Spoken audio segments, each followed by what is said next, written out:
Real estate is about freedom, choice freedom, time freedom, and money freedom, and the impact you can make with that freedom. But it doesn't come without cost. Your freedom takes work. That's why Neil Timmins brings together the tools you need to build your real estate legacy, from tips and tricks to interviews with industry titans. It's all here in one place. Real Grit. Let's get to it. What if I told you can make 20 times the return of a single family fix and flip on your next big deal? Well, it's actually possible. It's possible inside the world of commercial real estate. Say, I'm inviting you to this free challenge. It starts August 15th. It's totally free. It's a 5-day challenge where I'm going to take you and deep dive into the world of commercial real estate, more specifically, capital multiplier properties, what that is, how we identify them. I'm going to show you how to identify them, how to evaluate them, and how to lock them up risk-free. I'm going to give you all the paperwork to do it. It's totally free. You can sign up to join us at www.20xprofitchallenge.com/real grit. That's www.20xprofitchallenge.com/real grit. And I'll see you in the challenge. We got a good one today. Nathan Brooks. This man held the record. First person to ever be on Bigger Pockets 4 times. We're going to be talking about, well, from his standpoint, I call it grit. He calls it no quitters. He's got a no quit attitude about how he made it through the 2008 financial crisis, how he's flipped almost 1,000 homes at this point in his career, and how they're building new construction and Airbnb properties that he's involved in. It's a really good conversation coming right up. Nathan Brooks. I've got Nathan Brooks here with me today. Nathan, how are you?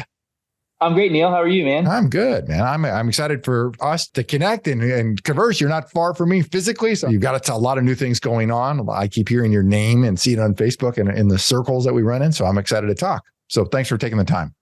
Absolutely. I appreciate having me on. And, when you said you are excited or you're seeing those in the circles we're in, I was like, yes, this is working. Yeah, no, it's good. Well, we'll leave that as a teaser, and I'm going to bring that up towards the end of the conversation to talk about what I'm seeing and how I'm seeing it and what it's all about. But let's start here. We all started someplace. How in the world did you get into real estate? Yeah, well, I actually made my living as a professional musician for more than basically 2 decades. So I played music, played bass, piano, guitar. I still play, sing, taught theory, and did that through college. Like 5th grade, through being an adult and playing, both in the secular and in sacred world. So for translation, in the bar and in the church, for clarity on that, for less than $1 word.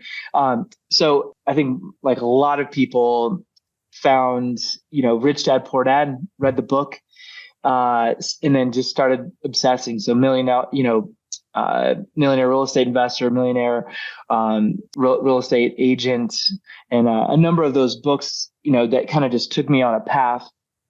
And I love playing, I love music, and it's something I was put on the planet to do, feeds me as a human, but it really was not the most fun trying to make a living at.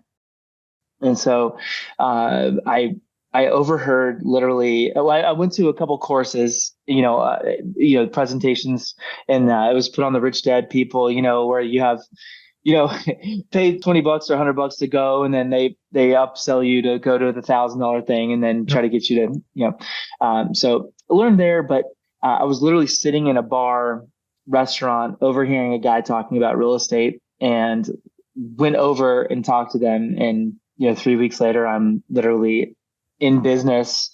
And I use that very loosely, in business with this person. But that's how I started. First day I bought a house, I bought 2, and went on to buy 15 or 20 houses in a period of, maybe a year and a half, which all led up to the time we all probably remember, if we were in real estate then, 08, 9, 10. And it didn't go very well for me the first time. We'll say that. Tell me, just for the listeners know, where were you out of physically then at that time? Yep. So I was and still operate out of Kansas City. I did move to South Florida, and I did real estate in South Florida, but I, primarily was in the Kansas City market. and doing really kind of lower end rentals and a couple of flips that, turn into whatever I could turn them into, if that makes sense. Yeah, exactly. As you come through 2008, 9, 10. Well, what did the holdings look like? I guess, how did you make your way through that time period? Well, it was a number of rentals, mostly like Section 8s. And in that time, you could get that 80/20 mortgage. And, I didn't know any better at the time. Or I should have, really thinking through it, but I didn't apply that level of thinking, or I was too excited about doing it. I'm not sure, if I do a psychological analysis on that choice, but, I bought a number of these houses and did a handful of flips and we sold. But, as 08, 09 started coming, I had a number of these houses still sitting, like trying to get them gone, get a renter in them, get them sold, whatever. And this partner had literally, and again, partner you loosely, stopped showing up. He was the one that had done it before. He was the one with construction experience. And so I pretty much just, I was on my own trying to hire, contractors, day laborers, whatever, terrible idea I had to try to get it solved and learn. And I'm buying tools and I'm doing work myself. And so it wasn't a good situation. And so I ended up having a situation with a lender where we basically had a note called due. Thought I had worked out a deed in lieu of foreclosure, which of course isn't fun, but it's at least moving something off the balance sheet. Right. And eventually, a week or two later, I received a lawsuit in the mail from that same lender. And so I ended up going through every dollar I had to try to keep these things afloat, and ended up going through bankruptcy in December of 09. So it was not a fun experience. The lawsuit was filed on the basis of collection of debt for the property. Is that what it was? Exactly. Yeah. After verbal agreement on deed in lieu, and collecting rent from behind my back. And it was some shady stuff on the part of this lender, who's still a local lender, which I will not name, but it doesn't matter, because at the end of the day, it was, I screwed up, and it was my lesson to learn in that. Yeah. But it's certainly a hard lesson to experience. I'm curious, just categorize it. What type of lender? I mean, a traditional house lender, a commercial lender, or let's put them into a category, a private lender. Like a local small community bank, like sub 100 million bank. So, this person was like the one signing on the deed. They're the one signing the, for the bank and for notary. And, when you look back at it, you're like, okay, this is crazy. Like, this should not have happened this way. Yeah. But at the same time, it was certainly a lesson in the moment. How did you, mentally, maybe what was going through your mind when you got through and you filed for bankruptcy? How did you make that through that period of time, just from day to day? Yeah, well, what was crazy was in the moment, I was living in Florida at the time, and I was helping other people in the short sale. We were doing like 1 million short sales in South Florida at the time. Right. And so I remember, sitting at these, dining room tables with people and having this problem that they needed to solve, and how do we go about solving it? And then all of a sudden I'm calling my attorney, who is the one that had been working all these deals, and saying, "Hey man, I'm in trouble," and then literally meeting there with my wife, and it sucked. I mean, it was horrible. And going through like a trustee sitting in the courtroom, and all these people filing for bankruptcy, and they're trying to dig for every penny you have, which you don't, or I didn't have, at least. And but I had a belief in the desire to want to do that, to do real estate, and to invest in real estate and own real estate. And I loved the concept of what it created, but I hadn't yet really been able to put my hands around it. And so, instead of quitting and giving up, I just said, we're not going to go through all of this learning and education and suffering and all these problems to give up and not do it again. So that was the choice. Fast forward me a few years then. So how did you dig yourself out of that spot and find some success in this industry? Yeah. So it took me probably, I don't know, 18 months. Well, 12 months, I'd gotten my credit score back to 700 from what it was, crushed from bankruptcy. So I worked on that, worked on the credit. I worked on being a better investor. So what did it mean to, buy a house, have a clear buy box, understand what, underwriting wise, because I just hadn't had a plan around that before, not in a real way, not in like a clear scalable way. And so a friend of mine was my first private lender at 50, 60% LTV or loan to value of that house. And so I did a handful of deals, which I owned really up until just, 12 months ago, 18 months ago. I sold some of the single family portfolio, but bought them really well at the time. I wish I would have bought, hundreds more of those houses. Yep. And kept them. But, did some flips, did some rentals and so forth. And then in 2015, I met my partner, David, and over the course of, a handful of years from, 16 to 21, we flipped like 700 houses or so, in our business. Just incredible. So yeah. So, and I would say even after looking back at that, scaling to that big, wasn't really that much fun either. And, I think a lot of people look at this and just look at numbers and think, oh my gosh, that's amazing. Or, a lot of money, a lot of houses, whatever. Right. And it is all of those things, but it doesn't necessarily mean it's fun or that it created, the experience in your life that you wanted. And so, over the last year and a half or so, I've been more in pursuit of how can I create the time and space in my life that I want? And then how do I have the business help really serve it in a real fundamental way? Yeah, that's interesting. There's absolutely real work associated with flipping and then flipping at scale. 100%. Yeah. Probably has a different lifestyle than being on the road playing music in bars. Not in bars. In bars. Yeah, right. Yeah. The size of a team to be flipping that many houses and buying that many transactions and funding that many deals. And, and that was the thing too, is at some point I even found us, making less money doing more deals. Mm-hmm. And, I certainly know people who have a much bigger business than we had and, make lots of money, and that's great for them. For me, it was too much, I see that a lot at a certain scale. Your return per property reduces. Yep. Yeah, significantly.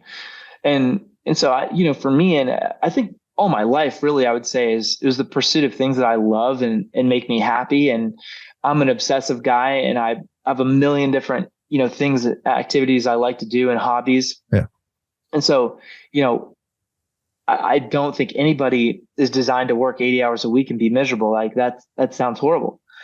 Yeah. And, so how do we change that? Well, we make different choices. Yeah. And, so you flipped a ton of stuff. Now the intent is to strike a balance between those two over the course of the last year or so. I guess what does it look like? Have you been able to do that? And if so, how? Yeah, absolutely. So we've done a lot more new construction and development stuff. And we've really sought out more from like a partnership perspective and things that we do well. So for instance, we raised money pretty well. And we have a fund, 506C fund that we raised. So we've been able to help get in and out of bigger deals. And so a focus on, say, hey, we can put this development deal together. So like, for instance, last year we did a 99 unit duplex vertical or horizontal deal where we did 99 lots from ground to lot. And then we ended up selling those out, and we built, several dozen new construction multifamily units that we held. And then I've also, spent a lot of time, and over the last year, bought quite a number of Airbnbs, but with one particular partner, we bought, say, 5 assets, a little over $2 million, and it grosses far more than what it would as a single family traditional rental. Yeah, right. Rental.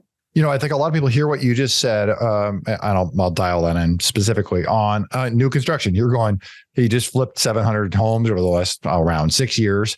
That's a lot of time, energy, effort, and strain and pressure. Didn't necessarily give you a lifestyle. Now you're saying, hey, you just go in and now you build. For a lot of people outside looking in, they're going, isn't that more stress? Isn't that more strain? There are more pieces of a project associated with that. But in many ways, it's much easier, isn't it? It's much easier. And I would also say, us learning of what piece of that do we own? So do we own the underwriting? Do we own the actual development of moving ground? Do we own general contracting a project, the design and outcome? What is the actual end use product? Is it a, homeowner, $500,000, $1 million house? Is it a build to rent, home that you're scaling in that way? And so, and also, we found another partner where we could build stuff and bring the things that we were really good at and let them, build. So it's been kind of an amalgamation of all those things. And I think if people hear that, they're like, well, that sounds like a lot. And it is, right? It is a lot. But it just depends on what problem you want to solve. And do you want to be flipping? And every single time you get into that house and you don't necessarily know what you're dealing with, and or do you want to have a footprint of something that takes a little longer to build? It's definitely more cash intensive, but you have a much more consistent and clear outcome with every single product that you're putting out. Yeah. It sounds like you talk to me about the relationship and the partners that you have. You've got one primary partner you've had since 2015, 16-ish. Maybe let's start there. How'd you guys meet? How'd you end up connecting in such a way that the relationship works for you still to this day? Yeah, absolutely. Well, I was fortunate to be on Bigger Pockets podcast a number of times, and I was their first 4-time guest, which is just dumb luck. Wow.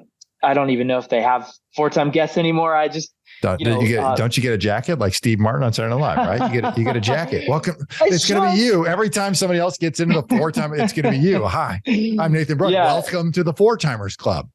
Yeah, exactly. Yeah, I feel like we should have that. I'll have to ask them about it.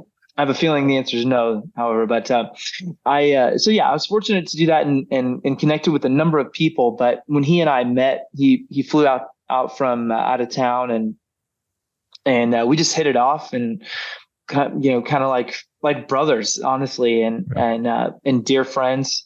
And we've been through a lot of trials and tribulations, and I think partnerships are easy when they work really well. Yep. Partnerships are they test both the fabric of integrity in a relationship as well as the fortitude of those people involved. And he and I have had lots of stress tests over the years, whether it's capital, whether it's losing money in deals or market change right now, staffing and leadership, and so open dialogue and a really connected relationship goes a long way.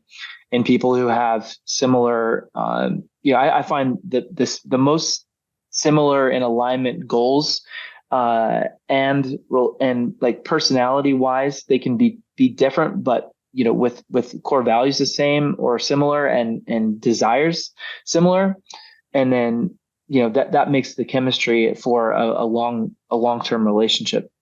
When you guys are finding other partners now, for example, in some of the building relationships and everything else you're doing, what are you looking for? How does that work? How do you navigate each other from a personality standpoint? Maybe just talk about, or any experiences that have worked or not worked.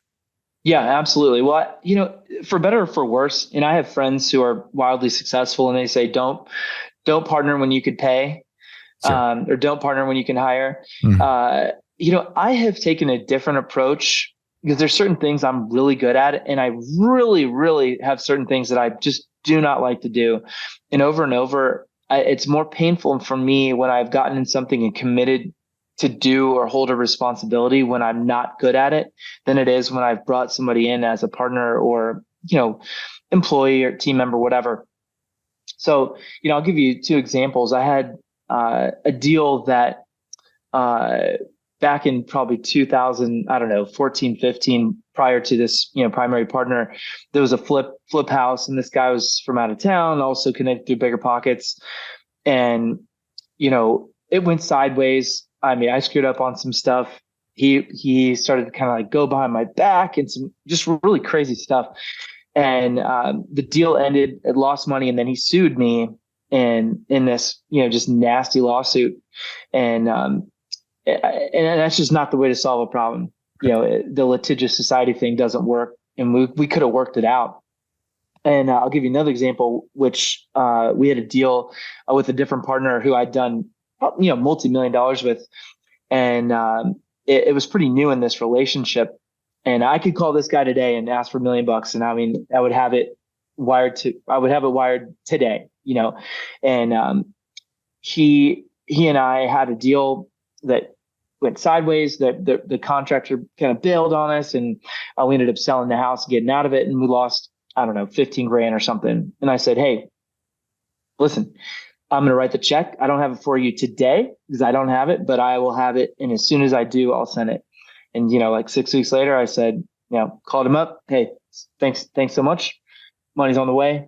I didn't sign paperwork. I didn't, do anything else. I just was a man of my word and held that responsibility in that relationship. And, I've had lots of that have gone really well too. Let's be clear. But yeah, I think, like I said, that the trials and those relationships make all the difference when it's hard. Right. And so yeah, fair to say we're getting a snippet of what's going on. Fair to say that the losses and the failures and the learnings are like that, and the successes are like Santa Claus list, right? I mean, they just way outweigh that. Yeah. So I'll give you an example on the positive side. A partner on the Airbnb side, and he was actually a coaching student of mine, and I just loved his business. I love working with him. He's a super cool guy, and really driven to create a beautiful experience for himself and his family and in his life. And so we started talking, and in early January of this year, we bought our first house together, the first of those 5. And bought it for, $330, put 100 into it. It appraised at, $540. And that house already has almost 60,000 in bookings for 2023. Wow. And that's only a couple of months worth. So, it'll do 110, 120 gross out of one house.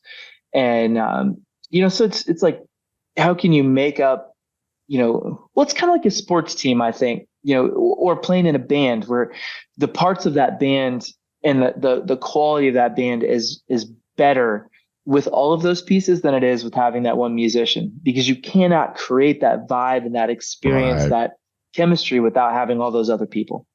Yeah, there's no doubt about that. All right, let's do this. Tease it at the beginning. Let's roll into it. So I've been hearing a lot about you. Been seeing it tons on Facebook and the circles that we roll in. You wrote a book, No Quitter's Guide. So maybe that's what I'm seeing. I'm hearing a lot about it. Tremendous positive feedback inside this industry. So tell us a little about that, and maybe what inspired you to write it, and who it's for too. Absolutely. Well, I just happened to get those copies here, literally just, I think it was maybe a week ago now. So No Quitter's Guide to Crushing Real Estate Investing and Building an Extraordinary Life. I wrote it intentionally for people who are trying to get into real estate or want to. And the very first line of the very first chapter is, if only I could, right? If only I could change my life. And, I am not the brightest guy. I don't have a business background. I don't have, my family doesn't come from money. And I think so many people put problems, or they put these stories in the way of their own success and their own satisfaction in their life. And so on one hand, you have this, and then on the other hand, you have this real estate industry who now for a while has put out these flashy people with this flashy stuff, whether it's, in front of the Lamborghinis or posting checks or, just this kind of luxurious over the top thing. Yep. And, the happiest, most successful people I know operate at a high level, have a large net worth, They have lots of cash flow and they can do whatever they want and they don't have to post about it. And so I wanted to find, and then of course, lastly, I wanted to say, like, how can I help someone think about how to create their own life that they actually love living? And how many people do we know that make a ton of money and are miserable? And so I was really motivated for all those three things, and to put it into a book that was actionable and that actually brought some motivation for people to take action. No, that's terrific. It's and I love where it came from and what inspired you to end up writing that. It's really incredible. So I'll make sure that for anybody listening, you want to pick that book up, I'll make sure the link is below in the show notes for anybody there to be able to pick that up. The timing just happened to work out perfectly for the two of us. I know we've had this on the calendar for some time, and the book just happened to come in and line up, right? Into your office just a handful of days before we record this. Yeah. No, it's exciting. That's amazing. When you look forward to 2023 and beyond, where are you headed? What's it look like for you? Great question. I think this is a challenge, and I'd be lying if it wasn't a challenge for me thinking about it too. Going into this, market, we've had this run for so long that's just been cranking. And whether you look at, what the Fed's talking about, you look at interest rates going up, you look at inventory, you look at cost of money, and all these things are a challenge. And for me, I am looking at higher margin deals, less number of deals. I'm looking for creating enough cash flow that pays for my overhead, my monthly net, whatever you want to call it. I have a lot of cash flow, of course, too, but looking to generate some cash, but then really just buying assets that make sense.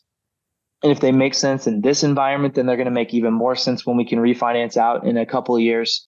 And so that's really my mission, to do less deals that are better, higher return, fun. I'm going to add more Airbnb units, somewhere between say 5 and 10 this year, because every one of those is potential for a $80,000-$100,000 little business in one house, and it spits out cash.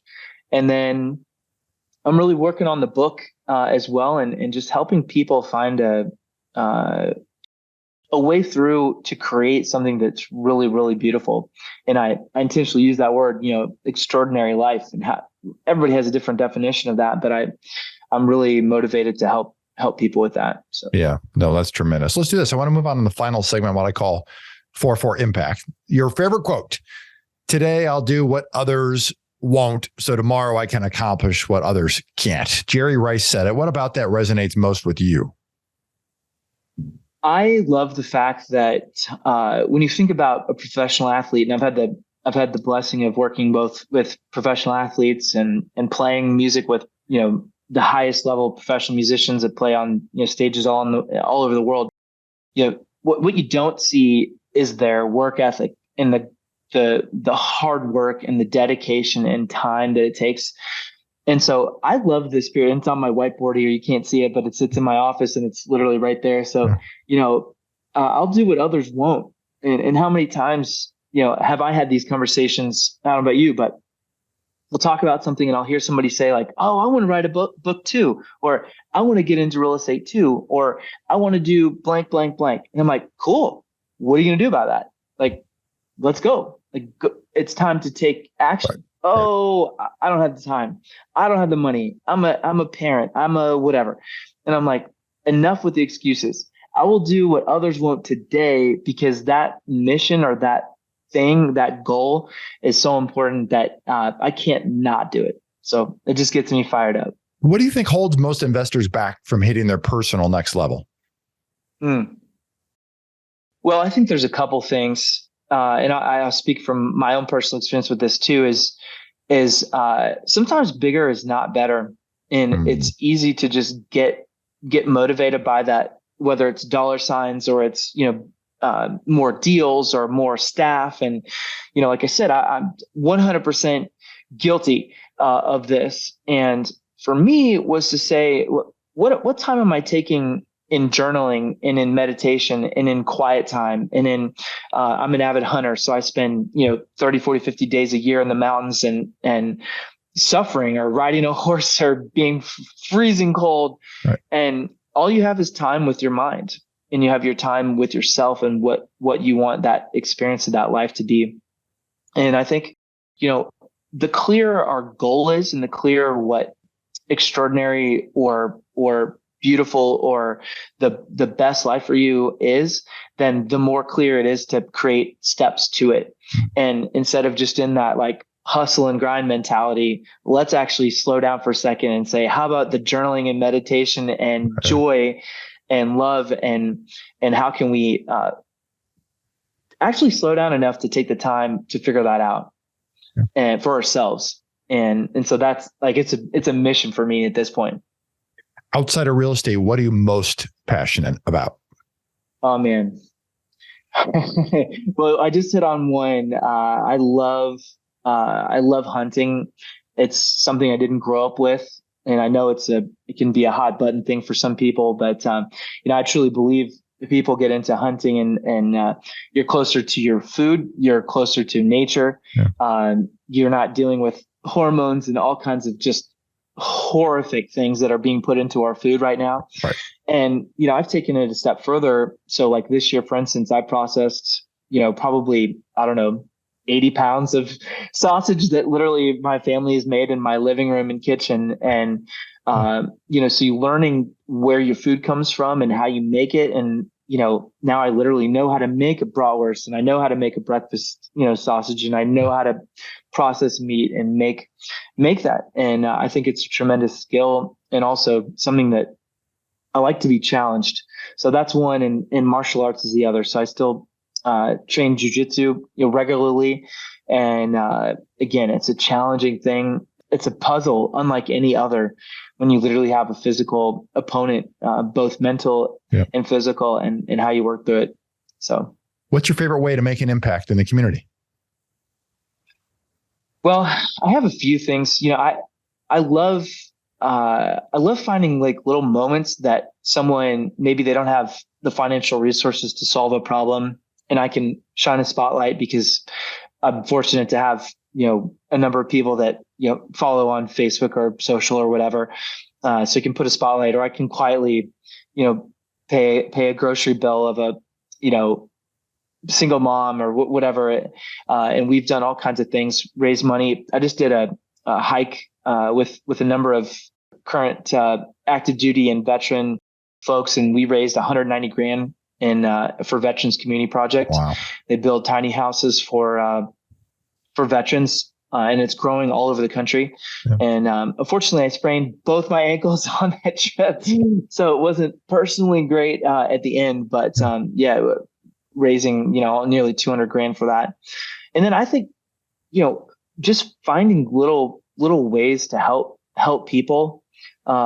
Whether I think sometimes people put this own roadblock or own story in front of how they can make an impact, and it's like there's always something you can do. There's always something you can do. You can reach out to somebody who lost a loved one, or inspire somebody who's struggling, and share that. So I'm always looking for those little moments that we can give a little extra love. Yeah, no, that's great. Ned, I appreciate you taking the time to connect here. You've got an amazing story about what you've had to, where you came from first, not in real estate, right? And then what you've had to come through the 08 era, and you've been through a lot, and you're here today because you've never quit. And you get a great book, and people should absolutely check it out. But for people that want to find you, they want to follow you, and they connect, where can they go? What should they do? Absolutely. And thank you again for having me on here too. I really appreciate it. My and pleasure. Enjoy your style of conversation and questions and so forth. You can go to noquittersguide.com. So that has a direct link to the book. You can get it at Barnes & Noble, anywhere books are sold. And then as far as social, it's Nathan Brooks, REI. So it's on all the platforms, Facebook, Instagram, LinkedIn, and you can connect there as well. Perfect. We'll make sure we get those links in the show notes below. Nathan, thanks so much for the time. I appreciate it. Absolutely, Neil. Appreciate you. You bet. For everybody here, Real Grit, I'm Neil Timmins, reminding you that real estate requires real grit. See you next time. What if I told you can make 20 times the return of a single family fix and flip on your next big deal? Well, it's actually possible. It's possible inside the world of commercial real estate.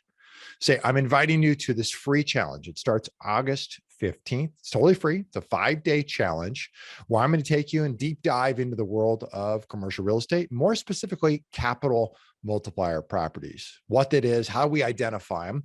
I'm going to show you how to identify them, how to evaluate them, and how to lock them up risk-free. I'm going to give you all the paperwork to do it. It's totally free. You can sign up to join us at www.20xprofitchallenge.com/real grit. That's www.20xprofitchallenge.com/real grit. And I'll see you in the challenge. If you like our content and want more, you can access it at realgritpodcast.com. You hear it guest after guest. Instinctively, you already know it. But let me call it out. The most expensive action is inaction. The real estate market is full of opportunities. You just need to uncover them. You can build a business that lasts for years, makes monumental impact in the lives of those that you love. It's not just about business, but about the freedom you get because of it. Have you ever heard the saying, if you want to go fast, go alone. If you want to go far, go together. I believe that partnering is essential. In fact, I partner with hardworking investors all the time. The point is that you can get a lot further with the right partner. Let me say it again, the right partner. If you've ever thought about partnering with anyone, or if you have a partner now, I encourage you to download my free Partner and Profit Guide, which includes the top 5 must-answer questions to evaluate a profitable partnership. You can find it at www.legacyimpactpartners.com. I'll see you in the next episode.